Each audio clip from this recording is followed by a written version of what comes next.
This episode is brought to you by Stouffer's. Here comes three-time juggling champion Natalia Rogers. She's juggling law school, her TA job. Oh, narrowly catches the laundry. What's that fourth ball? Parents unexpectedly showed up at dinner time? Is that too much for Natalia? Not with Stouffer's Chicken Alfredo and its mouth-watering mix of Asiago, Romano, and Parmesan. When you're juggling four things at once and the clock strikes dinner, think Stouffer's. You enjoying your post-Bears season vacation? Definitely am. I'm getting back to myself. My beard has grown back. Actually shaved my beard right after the Bears season, and it's growing back pretty good. Like she had some beard extensions. I didn't think you was going to take it there. The real reason why we haven't done a Bears show in a couple of weeks is because you said you couldn't get on camera without a beard. I wasn't getting on camera without my beard right around Black History Month, but I actually shaved it a week prior. So we're now 3 weeks post beard fiasco. I haven't been myself since the Bears lost in the playoffs, so couldn't face the NFC Championship the way I was, so I decided to shave my face. Is that how you celebrate Black History? Black men should not shave their beard, especially during February. I think that's how I cope with the another Bears season without a Super Bowl. Caleb Ben Johnson, please. I don't know. I might cut off a limb next year if you all don't go to the Super Bowl. So please stop me from any more rash decisions. Yeah, get off that Vrabel. Don't be like Vrabel. What was Vrabel talking about? He was gonna eliminate his penis or something? He's gonna cut his penis off to win a Super Bowl? He said to win a Super Bowl, he would chop his manhood. He split the Polish, go away from the Frankfurt and do Vienna from now on. Something like that. Well, his offense played like they didn't have a Polish between their legs. I mean, Drake May had a vagina there. So they got a good head start on that. Speaking of Super Bowl, segue. How did you enjoy the Super Bowl? What kind of party did you have at the crib? I had some nachos. I think that's good Super Bowl food. I stayed away from all of the politics. I did not watch the halftime show, as I don't watch any halftime show. You didn't watch the K-Rock concert? Absolutely not. I did not watch the TPUSA concert. I didn't watch the main concert on the main telecast. I do not watch Super Bowl halftime shows. I watched Kendrick Lamar's last year only because I wanted to see if he was gonna spin around and stand over the body. I don't know. I have no interest in the halftime shows. I do like music, but I like my music in my earpods, in my earbuds, or on my car stereo. I'm an in-person concert person, but I don't need to see it on TVs. It does not give me that same type of feeling. Super Bowl show, I go make something else to eat. I go grab a drink. I go to the bathroom. I just don't watch them. I've never had any interest in them. And I'm certainly not going to make a political stance because Puerto Ricans are doing music during the Super Bowl. That is the most ridiculous thing.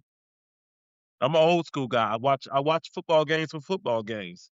And there's no disrespect to any of the Super Bowl performers. I just don't watch them. Yeah, unfortunately for you, that was probably the only entertainment that came from out of that 4 or 5 hour block of time. I was bored by the end of the first quarter. The Super Bowl just flew by. It was watching me. I wasn't bored that early. I think by the time halftime started to creep up, I'm like, you know what? I think this is going to be the game right here. I think this is going to be one of those heavyweight fights where the guys they're not very light on their feet. They're just throwing little body blows here and there and then hugging the whole time. I think that's what the game is going to be. And it ended up being something like that, other than, one of them falling on their face a couple of times. Shout out to the Patriots. Yeah, we've been spoiled by some pretty good Super Bowls, and the last two ones have been duds. Which one was worse, this Super Bowl 60 or Super Bowl 59? 60. 59 was entertaining because Pat got that belt. Yeah, Pat got. I mean, I'm not an anti-Pat Mahomes guy, but when you see after you've won 3 Super Bowls, you're automatically the villain.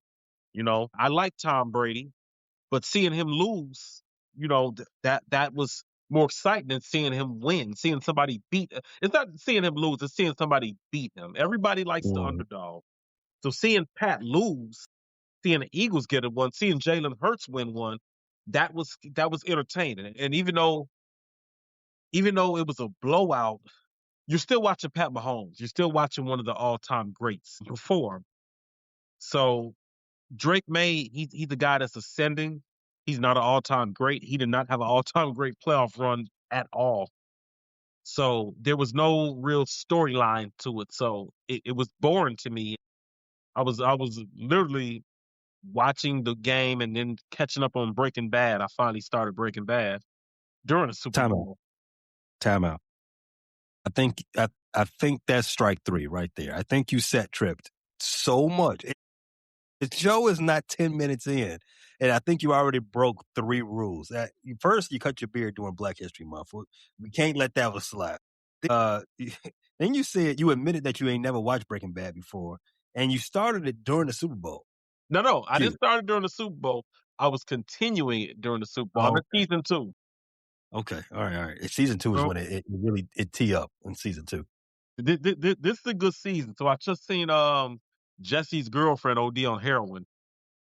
Spoiler alert. And Walter stood over the body and decided not to help after breaking in. This is a good one. I think I'm about to start selling. Edit that out, please. Edit that out. I don't want the feds to get a hold of that. But I think I can cook it now. I've learned a lot. Cash Patel gonna be on your ass in a minute, but yeah, let's talk after the show. I mean, I know some people in New Mexico. Maybe we need to figure some things out. But that's for later. That's for later. Speaking of the feds, did you see that the feds put a commercial out there designed as a Ring camera commercial? No, I did not. I didn't watch the commercials either. So Ring, they came out with a commercial said, "Hey, you know how when you lose your dog, you can never find them? How about you scan this QR code and join our network in which everybody just, we just tap into everybody's Ring camera and we can help find your dog. If that ain't the feds, I don't know what is. If you scan that QR code, you a moron. You a goofy. You're not getting in my Ring camera. Hell no. No, thank you. Pretty soon, ICE will be at your door, deporting you, and you were born here.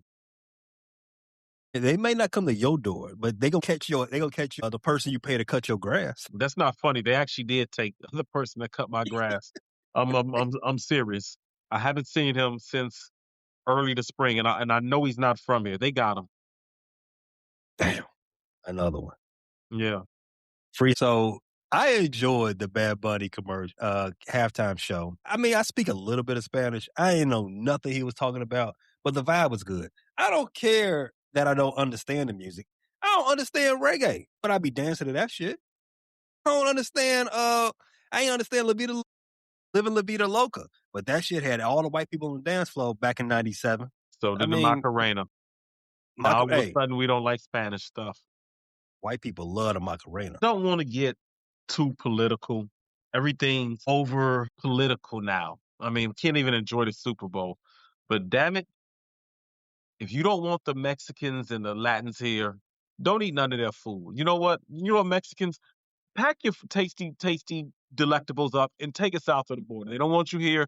They can't have any more tacos. They can't have any more guacamole. Don't eat any of it. Just eat your burgers and your casserole if that's what you want. That was a controversial take, man. I like burritos. No diddy. You don't. I mean, that's just for the people that don't want them here. I've traveled the world. Everywhere I go, they be white folk. They go come find it. But they just don't want you here. They gonna come find it though. They want to enjoy some of your culture. They just don't want. They just don't want the actual people. Okay. Exactly. Shout out to Thomas Jefferson and George Washington. They want to enjoying. They ain't enjoying the culture. Yeah, they just don't want you equal to them. That's been part of this country since the beginning. But yeah, not a politics podcast. And not a racism podcast either. But that is the world we live in. If you're a conservative, a liberal, you're a black, you're a white, a supremacist, a racist, you can still watch our show. We are all inclusive, no matter what your political beliefs are, no matter what your supremacist beliefs are. Come watch the show. Our takes are all inclusive. Come watch us. Don't edit this out. You always edit stuff out. I watched the show. Some of my more explosive opinions don't make it on camera, and I don't know how to feel about that. Tired of getting censored and edited. You know what? I'm gonna take I I'm do gonna that. take I'm gonna take my podcast views to True Social because Trumpy will let me say what I want to say on there. I can offend whoever I want to offend there. I can make a monkey out of you if I want to. You, you can be The Super Bowl came and went, and the season is finally over for everyone, which brings us to a familiar place for Bears fans. Unlike most recent years, the Bears did not have a head start on the offseason. And unlike most recent years, we were not looking for a coach or coaches at this point, not waiting to the end of the Super Bowl so we can interview coaches. which is surprising. I definitely thought our coaching staff would be a lot more purged than it was. I mean, we lost the enemy, but Yeah. I don't think we expected Bieniemy to be here long as a running backs coach. And let's be honest, he was overqualified for this job. Definitely so. I mean, you can do a lot worse than Eric Bieniemy as your running backs coach. It Hopefully, we was. don't. I mean, he probably didn't get enough praise why he was the running backs coach for one season, because the running game was very electric for the 2025 version of the Chicago Bears. Finished third in the league as far as rushing yards per game. Good luck to Eric Bieniemy as the new offensive coordinator new and returning offensive coordinator for the Kansas City Chiefs. I hope they have a resurgence in that offense, but I do not hope they win any Super Bowls. I hope they have a real good shot and put Eric Bieniemy where he should be in the head coaching chair for some team in To go for 2027. Another spot we did have to fill in the coaching staff was offensive coordinator. Declan Doyle went over to the Baltimore Ravens as their new offensive coordinator, and the Bears ended up promoting the passing game coordinator to take over Declan Doyle's job. What do you know about Press Taylor?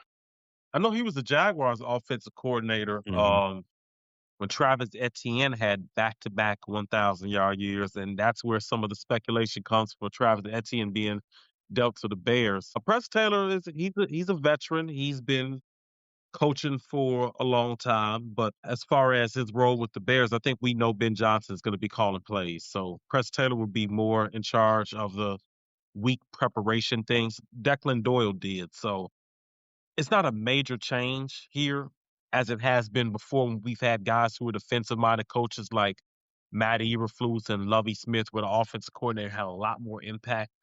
He's just going to be here with maybe weekly game install assisting Ben Johnson. So not too big of a deal. Not something that is going to be very organizational shift in terms of offensive philosophy. Unlike passing when we hired Shane Waldron or what was the other guy? Luke Getsy. These guys were bringing in their own offenses. These guys were unproven. We didn't know how they were going to use their players. We have offensive continuity coming back with Ben Johnson. Jabronis. That's what they were. Definitely jabronis. But I think that some time has passed. We realized the jabroni of the jabronis was definitely Eberflus. I think we blamed, and we got to apologize to Luke Getsy because apparently a lot of the stuff that Justin Fields was complaining about wasn't about Luke Getsy. We assumed that he had tension with Luke Getsy, and it was really Eberflus. What was the tension with Luke Getsy? I haven't heard that. So remember when Justin Fields said after the Tampa Bay game, he feels like they're overcoaching him.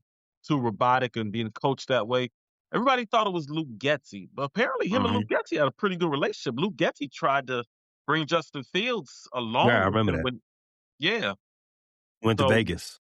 Yeah, we see now that Justin Fields' comments were directed at Eberflus because we see Caleb Williams didn't like Eberflus either. Is Luke Getsy a victim of Eberflus too? I mean, you might see a commercial in your near future from a law firm saying, if you was ever done wrong by Eberflus, call this number. There might be a class action lawsuit against Eberflus.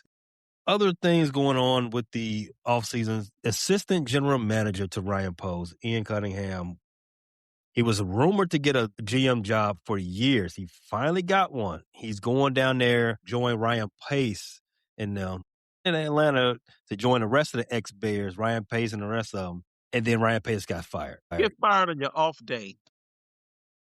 It's nothing even going on.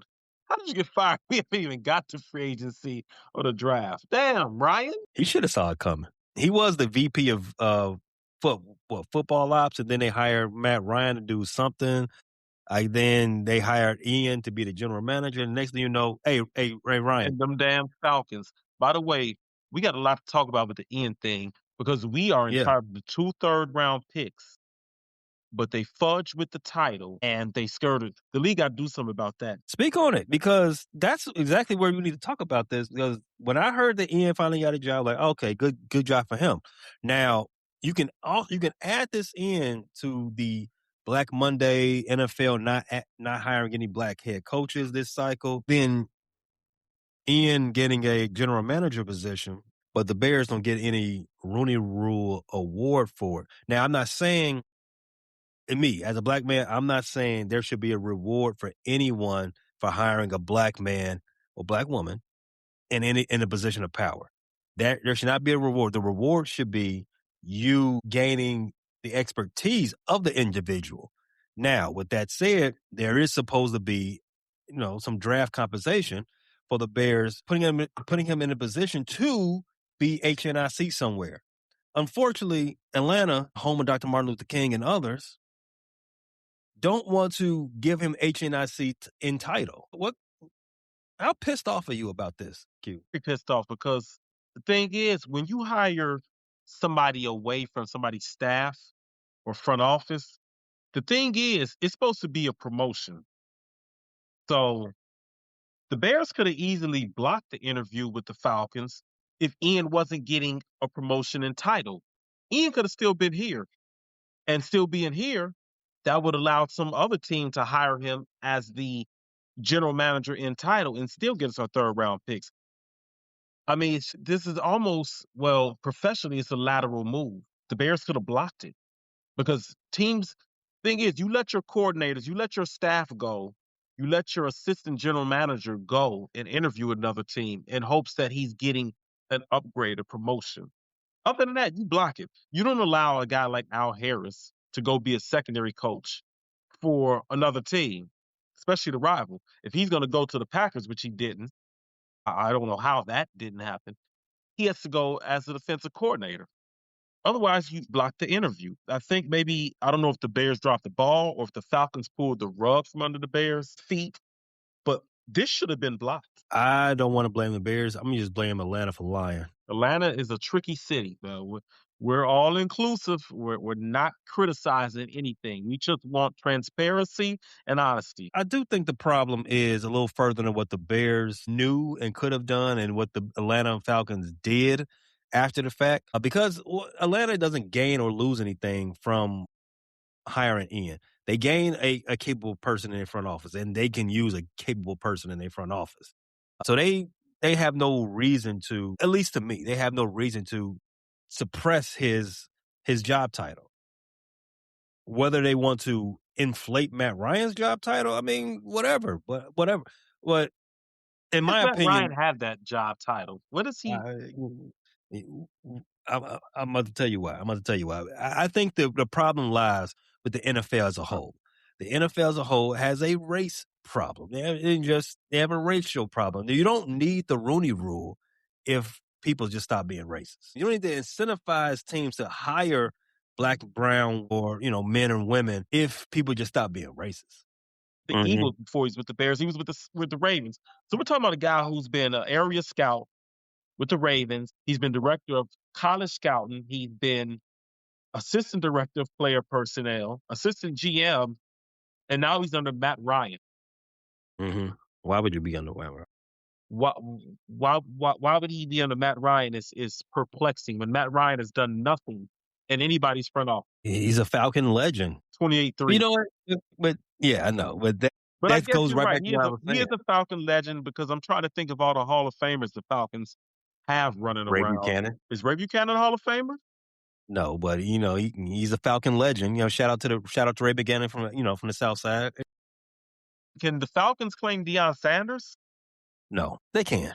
They drafted him, right? They can do that. So how does it work with claiming a Hall of Fame player? Does it go by who he was drafted by, who he experienced his most team success with, who he was playing for the longest, or who he played for at his peak, at his best? I mean, if he was a good player, a great player for you, you can claim He him. was a great player for the Falcons, and he was drafted Yeah, by the Falcons you can claim him. Now, the Baltimore Ravens, why would they claim Dion? and the Redskins. Yeah, I saw somebody try to Mhm. say Deion Sanders was a ex Redskin, or they had him as a Raven or a Redskin, and I'm like, no, no, you can't do that because he didn't play his best football there.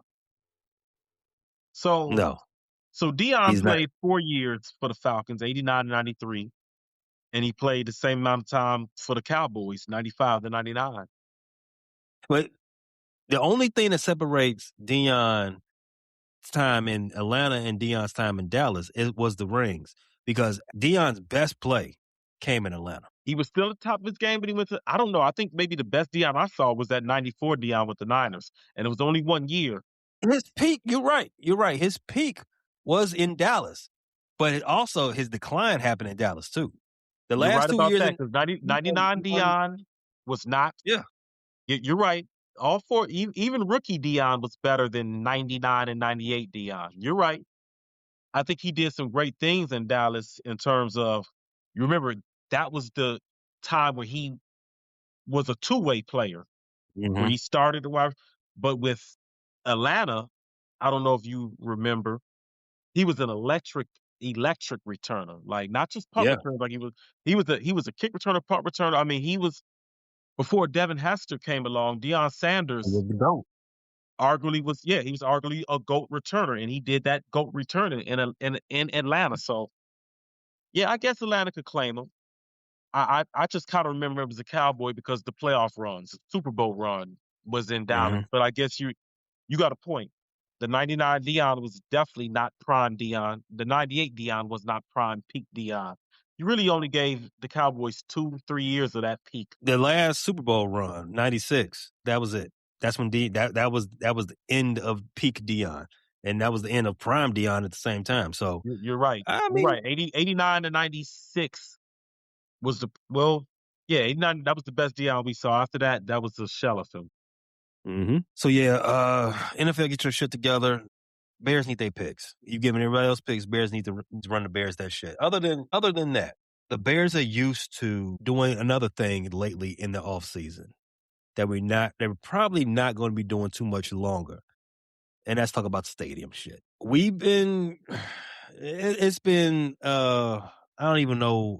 I don't want to call it a merry-go-round. I don't want to call it, what do you call it? A seesaw? Or I don't even know what other type of, uh, uh, backyard toys you can, I guess, compare it to. But this back and forth with Indiana, Arlington Heights, Chicago, it might be coming to an end now, because All time. after, even though I ain't got no horse in this race, at least not financially, but I'm about tired of talking about it. McCaskey, Kevin Warren, they brought in the big guns. They had Roger Goodell in town, going out there to Indiana to look at sites, and going into Arlington Heights to look at sites, like that. And then they told him, like, hey, look, we got an offer from Indiana, and you got till end of February to give us something, or we're going across the border. They drew a line in the sand, and that's how you negotiate. Late as of right now, I'm recording this on the 10th of February. All reports are saying there's been progress with JB and the McCaskies. Scale of 1 to 5, Q. Are you happy that the Bears are trending towards staying in Illinois? Maybe not in Chicago, but Illinois. I prefer them stay in Illinois. Definitely. It's just something about crossing state line road to go watch a Bears game that doesn't know. No, even though technically Greater Northwest Indiana, I guess that's considered Chicagoland area. Hammond, do you consider Hammond Chicagoland area? Let's start that. Let's start there. Is Gary and Okay. Hammond Chicagoland area? Okay. So the way my mind works, I read things literally. Technically, yes. Gary, Hammond, wherever the hell Notre Dame is, all that shit in Northwest Indiana, that is considered the metro Chicagoland for the sake of like the metro area, like where ABC 7, the radio stations, all of that stuff is considered in their scope. So I guess in football terms, if a team wanted to move into Northwest Indiana, they would have to pay the Bears to come into their market. So in that sense, yes. But to me, do I consider anything on the other side of that line? Do I consider the second you get on the Skyway and you cross that first toll, do I consider anything on the other side of that toll Chicago? No. What's that toll, like $20 now? Man, fuck my life getting on that toll. We all done got cut off and went the wrong way on Stony at least one time and regretted our lives as soon as we got to that first toll. Hey, you can go over there by that Walgreens on 75th and Stony. You get in that middle lane, like, fuck, I gotta get on the other side. And you try to take the light. You try to beat Shorty off the red and take the light, but they on that same shit with you. Yep. And they beat you, and you got stuck in that middle lane. You got to get on the Skyway, boy. You be punching air. You're like, man. Not only am I about to be 20 minutes out of the way, I'm about to be $20 light in my pocket too. Boy, you be heated. In any case, yeah, I don't consider it. I don't consider it Indiana. Not at all. Not at all. Even though it's a lot of Chicagoans over there, and Gary and Hammond. We know why. We know why we go over to Hammond, though. Yeah, we know. We get tired of the cost of living here, and everybody all the Chicagoans I know that go to Hammond come back once they get their money right. Mm-hmm. That's not. If you leave Chicago, you leave and you go to Houston, Atlanta, somewhere in Arizona, or LA. That's where you go to. That's where you go to live. Hammond is just, man, these bills to whoop my ass.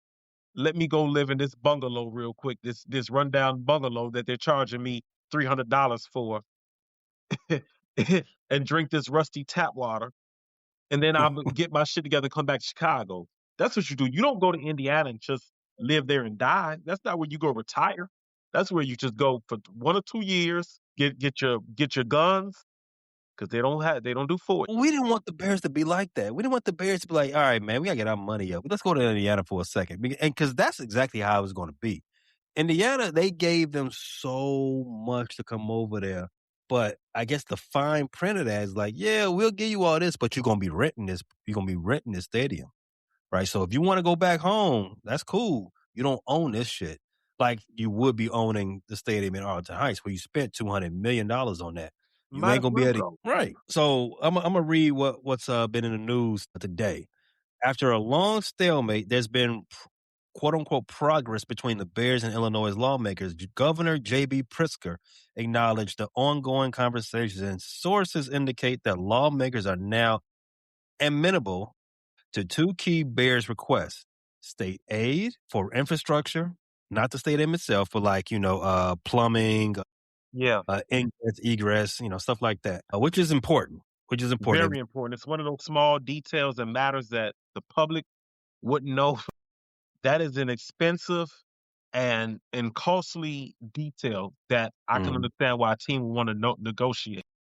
Exactly. The other thing being property tax certainty. That's the big thing. What they're saying is it'll be a pilot legislation allowing negotiated tax rates rather than a standard assessments. If that's the case, Chicagoans should be happy. Go up there and do that shit with Arlington Heights because, the Bears about to make off like some bandits on that deal. Here's the advantage, though, for Arlington Heights.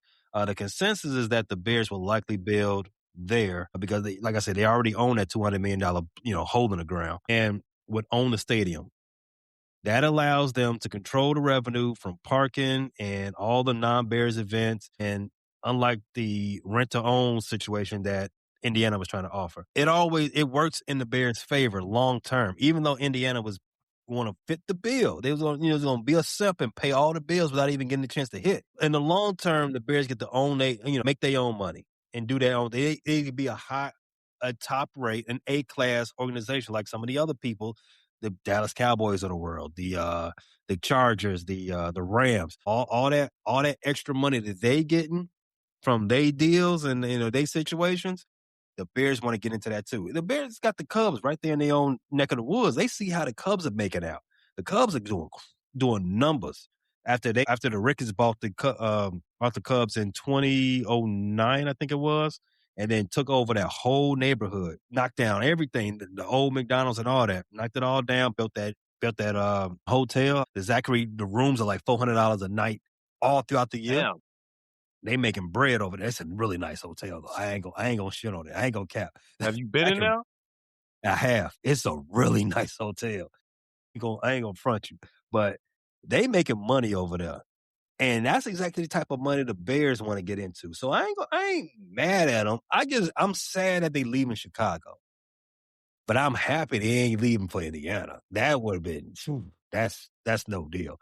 But you know what? If you're a person that goes to the games, this will probably be a lot more friendly travel experience and parking experience. That Lakeshore, getting into any event from concert to a game, that is hell. Getting out of Soldier Field is hell. I mean, the Arlington Heights layout should be much easier. You're going down 294. I think the Metro goes right to the game or something like that. Yeah, the Metro stop is less than a mile away. So I think it's even less than a half a mile away. So it's not. So you it's a can get really on the Metro and walk. Yeah, I don't know. I mean, still walk. To be fair, you can do the same thing at Soldier Field. You can get off the Metro. You can. The last game I went to the Bears game against the Saints this year, and I got on the red line. I mean, I'm a real Chicagoan. I get on the red line. I don't care. I get on the red line. When I hear the argument like, man, the traffic be messed up, like, okay, but Chicago's a big city. You have public transportation. You chose to drive. You could have got on the red line. You could have got on the 12. You could have got on the Metro. The last time I was on a red line, there was somebody having a vehement argument with themselves. It's $2.50. You got to take what you can get. Somebody going to be arguing with themselves. Somebody going to be smoking next to you. Somebody might be pissing outside the car. And then another time somebody was masturbating. A homeless person. Do you know what homeless masturbation smells like? You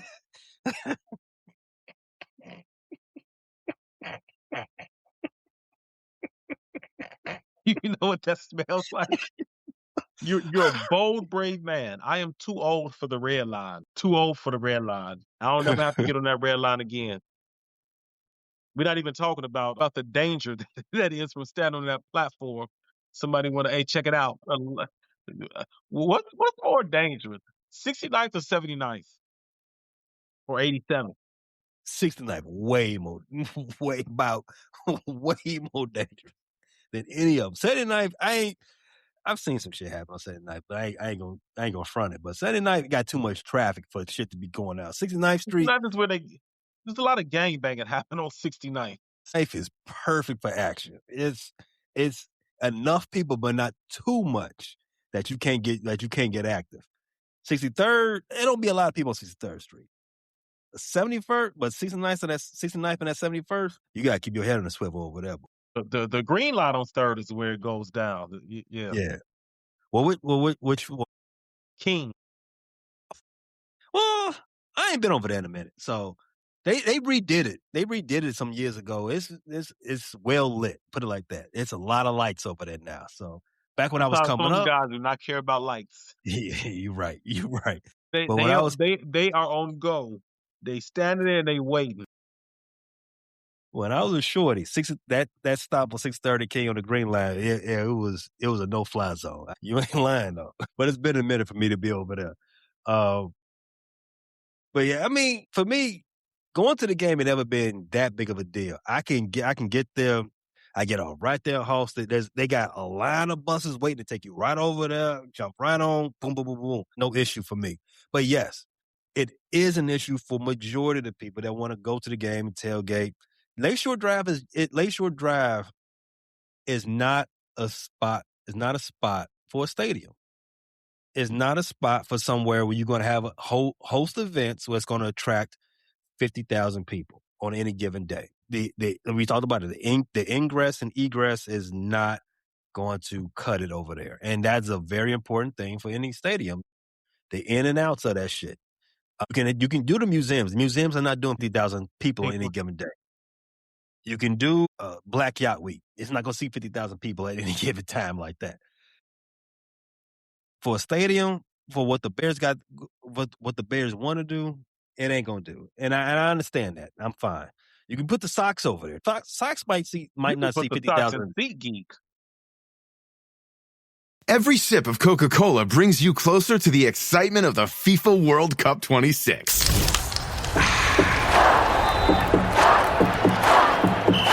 Because nothing compares to the joy. So grab a Coke and drink in the FIFA World Cup 26. No purchase necessary. 13 plus in 50 U.S. states and D.C. with a web-enabled device. Ends March 1st with 8 entry periods. Rules at cokeurl.com/soccer rules. What's SeatGeek hold? 20,000? And they're still not going to fill it up.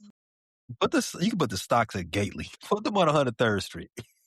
that's the amount of stands. I mean, you're being funny, but I'm looking at the Sox attendance. What's the last time you've been to a Sox game?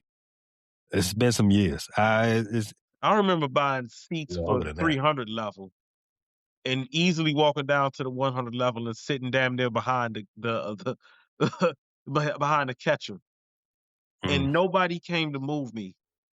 And there were still plenty of seats at the lower level. I think they announced they might announce there was 11,000 people there. I don't think there was that many people there. No. You can't hide at a Sox game. Well, unless you're a pistol, because then you can hide. The Sox are probably bringing in 6,000-7,000 people unless they play the Cubs or Yankees. That's probably fat. Yeah, and the Dodgers. And the Dodgers are definitely going to bring their fans with them.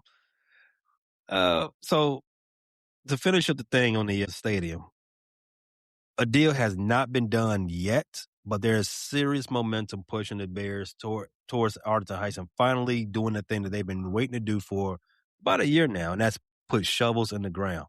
And we love that for them. So we can finally focus on the task at hand. And Kevin Warren can actually be paid for what he was brought here to do. Get us a stadium.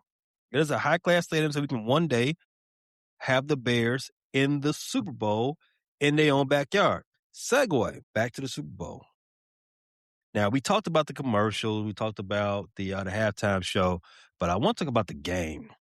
Most importantly, did you notice what has won the last two Super Bowls? Defenses. And particularly the front four. I'm going to go a little deeper. Trenches. The trenches have won. Okay. Offensive and defensive line. Okay. See, the Philadelphia Eagles beat the shit out of the Kansas City Chiefs in the trenches. They owned Joe Tooney and the rest of the offensive line. Javon Carter and the rest of them was in Patrick Mahomes' grill the whole night. And this was in this Super Bowl 60. Not that the Seattle Seahawks defensive line was as dominant. I mean, they got a lot of pressure on Drake May, and they sacked him 6 times. And it was, and I won't say that they sent only 4 too much. They were sending a lot of blitzes too. But I will say this. The highlight wasn't the defensive line. What I'm going to highlight is the offensive line. And I think that's going to be the center of this episode because we can talk a lot. There's a lot of things the Bears got to do in this offseason. But right now, let's start with the trenches. We talk about the trenches this episode. We talk about wide receiver and so on and so forth in a future episode, primarily because I want to stretch out some content. But for this episode, I think the last 2 Super Bowls were one of the trenches. And this one was the offensive trenches. It's how the Patriots lost that Super Bowl. Yeah. You remember when we was doing draft prep? Will Campbell? Yes. Will Campbell, our old boy, we was talking about, damn, man, will he just, can he get caught with a bag and slip to what was it, number 9 for the 10. Bears? 10. I think we were better off with Ozzie. Will Campbell had 29 pressures given up in this playoff run. In 4 playoff games, 29 pressures. He had, I think, 10 of the 19 in the Super Bowl.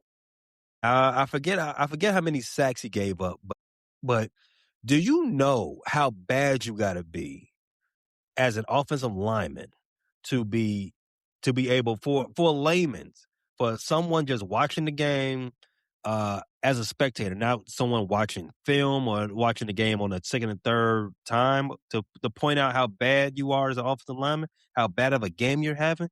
That's how bad of a game Will Campbell had.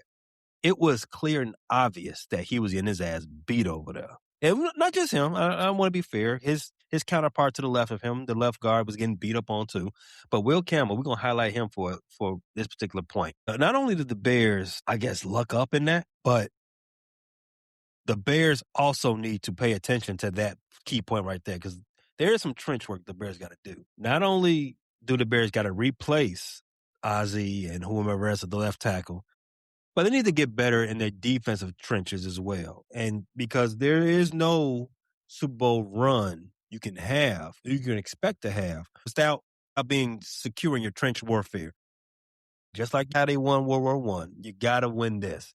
And if the Bears want to be serious in their run to the Super Bowl and while their window is open now, they got to do that, Q. And Q, give me a name that you're looking at right now to help the Bears improve their trenches. One guy in particular who has been mocked to the Bears. If you watch Big Ten football, Aiden McDonald of Ohio State, he is exactly what the Bears need in the middle of their defensive line. I don't anticipate a really strong edge rusher being available at 25. TJ Parker has been a name that's been bouncing about that could be late in the first round or the second round. TJ 6'3", doesn't really have long arms. He's not your prototypical edge, and I don't foresee him fitting much into the Dennis Allen defense. And to be honest, Caden McDonald, he's not the tall, long defensive tackle, but he is a beast in the middle. He is a true zero technique. He's got enough quickness to maybe slide over to the 3 or in between the guard and tackle on the other side. He's a guy that demands double teams, and he's extremely nimble for a guy his size. He's upwards of 330 pounds, but he is a load in the middle. And I think he's exactly the type of guy that you need in the NFC North to make it hard on these talented running backs in this division. We see Jahmyr Gibbs twice a year. We see Josh Jacobs twice a year. The Packers and Lions have success running against us.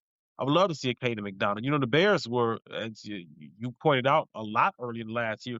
We were on a historic run in terms of, for the wrong reason, in terms of rush defense. So I would love to see a Caden McDonald. In free agency, I'm probably going to butcher his name, Odafe Owe. First rounder for the Ravens a couple years ago. I think he just had another 10-sack season. He's 26 years old. He's 6'5", 250. Actually, he had 7.5 sacks last year. He played on 2 different teams. But he's a guy that had 10 sacks in 2024. He's still got a lot of upside.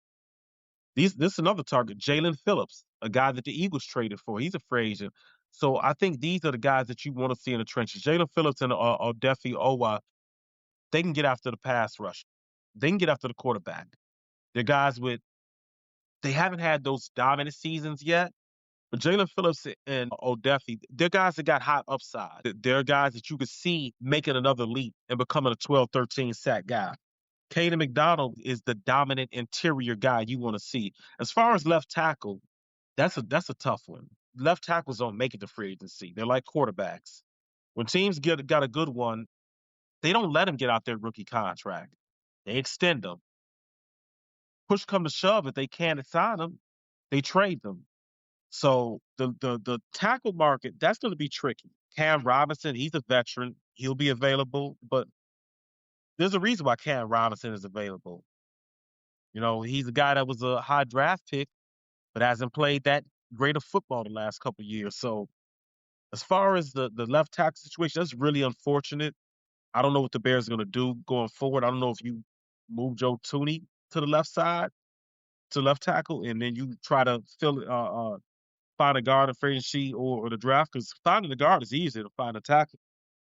Or if you see if Theo Benedict could fill those shoes. See if what is he called? The Iron Eagle? The drop it low, get your eagle on? All I know is that man was in his United States underwear trying not to get deported back to Canada.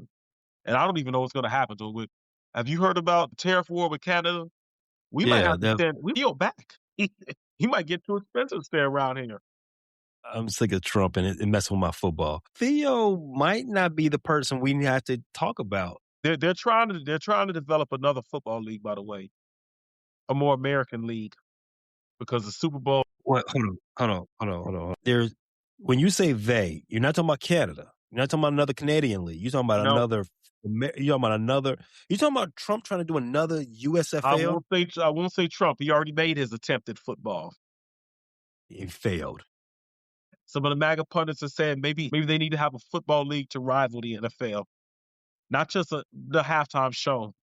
They need to have a football league that reflects American values. Don't they know football is already You know what? All right. I think they understand the NFL is MAGA enough. It's closer to MAGA than you think. Well, somebody was speaking Spanish in a halftime show, so now it's not. Anyway, back to Theo Benedict. I'm going to stick with the offensive part to what you said.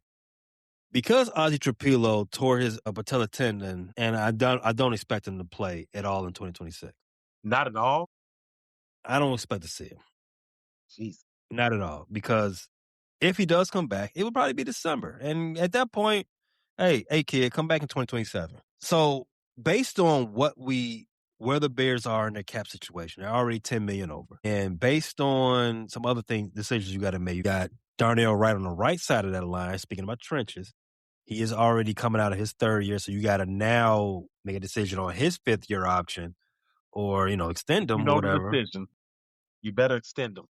Well, yeah, you ain't got no choice now until you had that all-pro season. How does he have an all-pro year and didn't get elected to the Pro Bowl? It's a weird – the NFL's weird there. I don't get it. I think they need to make the same voters for the Pro Bowl, also the same voters for the All-Pro. But you know what? Maybe that's not even the case. Maybe that's not even a smart thing to do. I just saw that Iowa is trying to make a play to get the Bears too, but Iowa? Whatever. Yeah, Iowa. I'd rather be in Indiana more. I mean, Iowa got more GDs over there than Indiana do. So I mean, you sure? Indiana probably got the real GDs though. Iowa. Well, yeah, the ones that Terre Haute. This podcast is brought to you by Carvana. Selling your car shouldn't feel like a second job. It should feel easy. With Carvana, it is. Just visit Carvana.com, enter your license plate or VIN, answer a few quick questions, and get an offer in minutes. Like what you see? We'll pick it up right from your door and hand you your check. No haggling, no hassle, no problem. Car selling made easy on Carvana. Pickup fees may apply. What is that, the Super Max? Yeah, Super Max. But so based on where the Bears are with their financial capabilities this offseason, you might have no choice but to bring back your boy, Braxton Jones. Please don't say that. What other choices are there? You already said left tackles don't get the market. You already said where the Bears are drafting, you probably won't see a left tackle, because I think the Bears are if just based on how they drafted last season, they're going to take best player available, and we're going to make a football player out of him. Where are you going to see best player available as a left tackle? You probably won't see that, right? No. So, given all that, is there a possibility, or is there a strong possibility that the best option is to bring back Braxton Jones on a 1 year? I didn't want to say that earlier. I said Cam Robinson. I don't know if Cam Robinson is a better player than Braxton Jones. He has a better resume. I don't know if he's a better player. Maybe not in this system, but I think he's a better player. Okay, give me Cam Robinson or whatever's left Hmm. of him. Give me Cam. Devil's Advocate. yeah. Braxton Jones did win, I guess, however we want to define win. He did win the job coming out of training camp over Ozzie, over Theo Benedict, over Kyron Amagaji. Is he still on the team? There's our left tackle. No, he's lower than Braxton. You get lower than Braxton. Did he suit up at all this season? I think he suited up and got hurt again, or they said he was hurt. I don't know what they did with him. I don't know if he's been hurt for 2 years. I don't know what's he doing. You know what? I know what he's doing. He's being a nerd. He's not playing football. He's listen, you get all your anger at Braxton needs to go to Kyron. Kyron, you're our new Braxton. Go over there and don't come back. Braxton, welcome back to the squad. I think that's how you plug this hole going into the 2026 season. Braxton Jones is the lesser of all the other evils. It's not a new guy we're trying to figure out, trying to fit a square peg into a round hole. He's not Theo Benedict. I think he might be better than Theo Benedict. At least this. I'll give you this, Q. I think you would agree with this. A healthy Braxton Jones is not terrible. I agree with that. A healthy Braxton Jones, you don't have to change your whole offensive scheme for him. You don't have to do what you had to do for Theo Benedict. But how tired of we seeing him be susceptible to bull rushes? Like Will Campbell? Yeah. Well, Will has tiny arms. Will might end up being a guard, as some people said. He might end up being a guard when it's all said and done. He might end up being a right tackle. Vrabel said no. Vrabel said defiantly. He said two things. I'm not cutting off my dick, and Will Campbell staying at left tackle. I think we're starting to see why Vrabel eventually made his way out of Tennessee. Too damn stubborn. Yeah, cut your dick off. Quit playing around. Stop being stubborn. Braxton Jones might be the lesser of two evils, but how about this? This might be another one. And this is definitely not the lesser of two evils. Cap relief. I'm gonna give you three names, and I'm gonna let you tell me which one would you least like to, I guess, trade or move on from to have the, I guess, financial flexibility to bring in a better left tackle than what you have in Braxton Jones. Cole Kmet, Tremaine Edmonds, DeAndre Swift. Tremaine Edmonds, because I think he is the highest paid, and I think DeAndre Swift, if the Bears got rid of him, it would only be a 1.3 cap hit. They save $7 million in cap space. I don't want to thin out the running back room too much because I think Roshan is gone. Cole Kmet, even though right now with Colston Loveland emerging, I think Cole Kmet, I don't want to say he becomes redundant because Cole Kmet showed me some really good things in tape in the run game. And I think he's also reliable. And I don't want to mess with that offense too much. And he's a really reliable guy in case Colston Loveland goes down. I love the Bears being in 12 personnel. I think we really saw the running game shine when you had Colston and Cole Kmet out there at the same time. So I don't want to get rid of Cole Kmet unless the Bears are able to get Devon A-Chain for the cheap. I don't want to move DeAndre Swift. Got to be Tremaine because I feel like we can offset his loss. I think that guy, DeMarco Jackson, played well when he was given a chance. I don't think you lose a lot when Tremaine goes down. I think Tremaine is too susceptible and doesn't make enough impact in the run game. I just think he's more replaceable than the other two guys. You can find his replacement either on the roster or in the draft. Which one of those players would you absolutely not want to get rid of? And let's say, segue, Max Crosby was on the table. Because Crosby did reportedly say he would never play for the Raiders again. So if Max Crosby was interested in coming to the Bears, out of those three players, Cole Kmet, Tremaine Edmonds, DeAndre Swift, which one would you absolutely not be willing to part with? They can all go for Max. They can all go for Max. The guy I would least like to part with, that is a toss-up between Swift and Kmet. Swift brings you the explosiveness, but I think he's the best player of the three. But I think finding a running back is almost the easier thing to do. I think I don't want to sound too cliche when I say Cole Kmet is like a glue guy, a leader, a guy who helps the offensive chemistry. But I think Kmet is kind of a guy like, I think he helped mentor Colston Loveland. I think he's an integral guy in terms of being almost like an additional lineman sometimes when he's blocking. And I think he's still a good safety blanket for Caleb Williams. I think the guy I would least want to move is Cole Kmet. Even though I think Swift is a more dynamic offensive player, I think you can find a replacement for. I mean, we've seen running backs get drafted third, fourth, fifth round and come in and play right away. And I don't think you can find a tight end. Tight end is one of those positions that's hard to learn as well. You got to learn blocking assignments. That's why we've seen, it'd be hard for tight ends to come in and make an impact year one.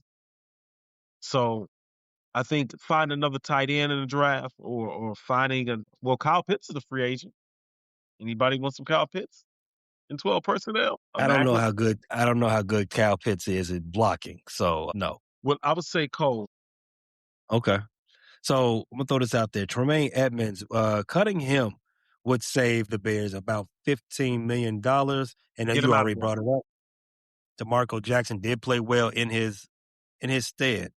DeAndre Swift, after a career year, cutting him would save the Bears about $7.5 million that you already brought up. I agree with you. Running backs are a dime a dozen. We just got one in the 7th round that is pretty good, pretty decent enough, right? If you can do that in the 7th round, why can't you do that in the 4th round? And why can't you do that in the 2nd round? Get somebody even better. You keep kicking that can down the road. Speaking of kicking cans down the road, Cole Kmet, cutting him. $8.4 million.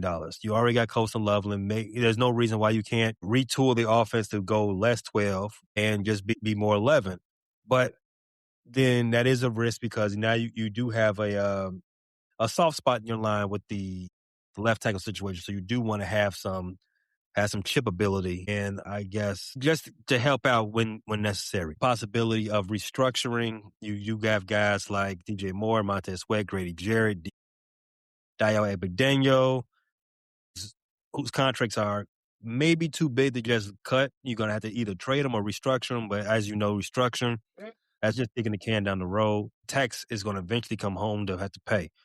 So I'm going to ask this question one more time to you. I'm going to restructure the question. Of the other guys that I just named, Dayo, Grady, DJ, Montez Sweat, for somebody like Max Crosby, if he's available, if he becomes available and the Raiders are listening, what draft picks, in addition to those 4 players, would you be willing to trade off for Max Crosby? Dayo. I don't even know if he's going to be in a rotation next year. So that means how many so if you're trading Dayo, somebody who's kicked off the team and so to speak, as you said, how many draft picks would that require? You're giving Dayo away to offset some of the salary. So how many draft picks? That sounds like 3 draft picks. Max is definitely commanding 3 picks. I don't know if Max will command 2 firsts. I think that might be a little steep for him. You're definitely giving up a first for Max. You're probably giving up a 3rd, and you're giving up an additional pick for Max. Yeah. Would you do that? I'm sorry? Would you do that? If you're Ryan Poles, a first, a 3rd, and Dayo Abedeno, who he just went out there and got and paid all that money because he believed in him. You're doing that. I'd have to do that. The benefit of that trade would be getting Dayo off the books. Not just getting Max. It would be getting Dayo off of your books. Because this looks like wasted money. How good is Max Crosby against the run? Average. Like Dayo? But at least Max can get to the quarterback. I think with Max, some of the issues with him against the run is you see with a lot of elite edge rushers. Well, not a lot, not all of them. But you see with some elite edge rushers, teams can use their aggressiveness against them. So you can get Max to get up the field and break containment. I mean, Dayo wasn't giving you He was billed as a guy that could stop the run when he got here from Indy. He wasn't doing that well for the Bears. That's part of the reason why the Bears were so bad against the run early in the season. That's when Dow was getting a lot of snaps. And then Iowa wasn't getting any pressure against the quarterback either. At least we know Max has done one thing consistent through his career, and that's get to the quarterback. And we know one thing of the last couple Super Bowls, guys like Pat Mahomes and Drake May were pretty much neutralized by pass rushes. So I don't worry too much about Max Crosby and his ability against the run.